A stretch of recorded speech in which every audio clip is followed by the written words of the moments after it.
बिस्मिल्लाहिर्रहमानिर्रहीम, अस्सलामुअलैकुम। आज की हमारी वीडियो होगी जी इन्फ्रेंशियल स्टार्ट पे। इससे पहले मैं डिस्क्रिप्टिव स्टार्ट पे वीडियो बना चुकी हूँ और उसमें मैंने बता दिया था आपको कि किन तीन चीज़ों के थ्रू हम डिस्क्रिप्टिव स्टैटिस्टिक्स में अपने डाटा को रिप्रेजेंट करते हैं।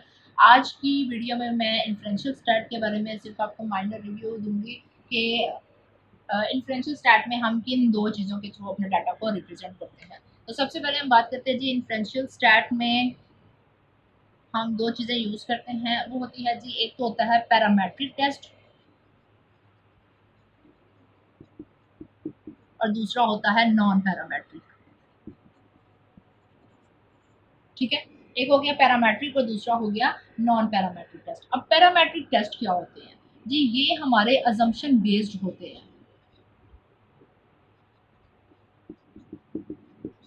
अजम्पशन बेस्ड मतलब कि हमने कोई एक पॉपुलेशन ली, जो भी हमने वर्क करना था जिस पॉपुलेशन पे, उस पॉपुलेशन पे हमने कहा कि हम जो सैंपल लेंगे वो सैंपल हमारी पूरी पॉपुलेशन को रिप्रेजेंट करता होगा। तो अगर तो वो सैंपल हमारी पॉपुलेशन को रिप्रेजेंट करता होगा तो देन हम उनका जो डाटा होगा उसके ऊपर हम पैरामेट्रिक टेस्ट अप्लाई करेंगे। और अगर हम अज्यूम करते हैं कि जी डाटा ऐसा होगा पॉपुलेशन से रिलेटेड या सैंपल से रिलेटेड और वो वैसा नहीं निकलता, आपको रिजल्ट्स बड़े और तरह के मिलते हैं, अनएक्सपेक्टेड रिजल्ट्स आपके पास आ जाते हैं, जो आपने अज्यूम किया था डाटा के बारे में वो वैसा नहीं होता, तो फिर आप क्या करते हैं? तब नॉन पैरामेट्रिक टेस्ट अप्लाई करते हैं।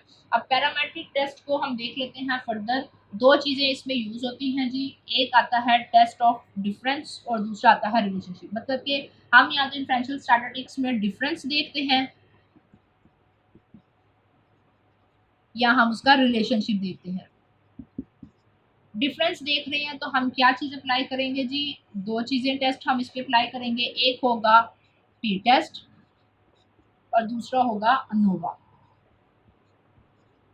अगर आप दो ग्रुप्स के दरमियान कंपैरिजन कर रहे हैं तो आप टी टेस्ट अप्लाई करेंगे, और अगर आप दो से ज़्यादा या इससे भी ज़्यादा 3-4 इतने ग्रुप्स में कंपैरिजन कर रहे हैं तो आप अनोवा का टेस्ट अप्लाई करेंगे। रिलेशनशिप में हम इसमें भी हम वो पियर्सन आर कोरिलेशन आपने सुना होगा, और एक स्पीयरमैन।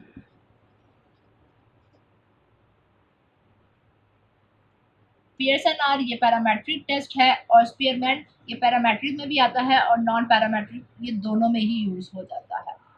मतलब अगर आपने डिफरेंस देखना है तो टी टेस्ट या नोवा अप्लाई करेंगे अपने डाटा पे, और अगर आपने दो वेरिएबल्स या दो से ज़्यादा वेरिएबल्स के दरमियान रिलेशनशिप देखना है तो आप कोरिलेशन या पियर्सन आर कोरिलेशन वो अप्लाई करते हैं। उसके बाद नॉन पैरामेट्रिक में जो आपने अज्यूम किया था वैसा आपका डाटा नहीं निकलता, तो फिर आप क्या अप्लाई करते हैं? तो यहाँ पर एक टेस्ट है जी, काई स्केयर।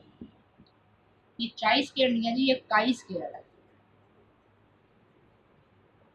तो हम फिर ये अप्लाई कर देते हैं। अभी हम इनकी डेप्थ में नहीं जाते कि ये पियर्सन आर क्या है या काई स्क्वायर क्या है। सिंपल ये सिर्फ आपको बताने के लिए कि पिछली वीडियो में मैंने डिस्क्रिप्टिव स्टैट के बारे में बताया था कि डिस्क्रिप्टिव स्टैट में हम डाटा को किन तीन चीज़ों के थ्रू रिप्रेजेंट करते हैं, और आज हम इन्फ्रेंशियल स्टैट में देख रहे हैं कि हम अपने डाटा के ऊपर किस तरह के टेस्ट अप्लाई करते हैं, पैरामेट्रिक या नॉन पैरामेट्रिक। पैरामेट्रिक में आ जाएगा जी, पैरामेट्रिक में आ जाएगा डिफरेंस या रिलेशनशिप हमने देखना है। डिफरेंस के लिए हम टी टेस्ट या अनोवा अप्लाई करेंगे। दो ग्रुप्स के दरमियान कर रहे हैं तो जी टी टेस्ट यूज होगा, तीन ग्रुप्स के दरमियान कर रहे हैं तो अनोवा होगा। रिलेशनशिप देखना है तो हम पियर्सन आर या स्पीयरमैन रो ये यूज करते हैं, और अगर हमारा जो टेस्ट है नॉन पैरामेट्रिक हमने अप्लाई करना हो तो फिर हम क्या करते हैं? काई स्क्वायर टेस्ट अप्लाई करते हैं। तो सिंपल आपको मेन इनमें जो डिफरेंस है चीज़ों के बारे में कि कौन सी चीज़ किसके अंडर आती है, कौन सा डाटा कहाँ पर यूज़ होता है, ये अब आपको क्लियर हो गया होगा इन दो वीडियो में। अगर डिस्क्रिप्टिव वाली वीडियो आपने नहीं देखी तो वो आप ऊपर आई बटन पर क्लिक करके देख सकते हैं, ताकि आपको सारा जो चार्ट मैंने बनाया यहाँ पर वो आपको समझ आ सके और क्लियर हो सके चीज़ें। वीडियो पसंद आए तो उसको लाइक ज़रूर कीजिएगा। इंशाल्लाह नेक्स्ट वीडियो में आपसे मुलाकात होगी, तब तक के लिए अल्लाह हाफिज़।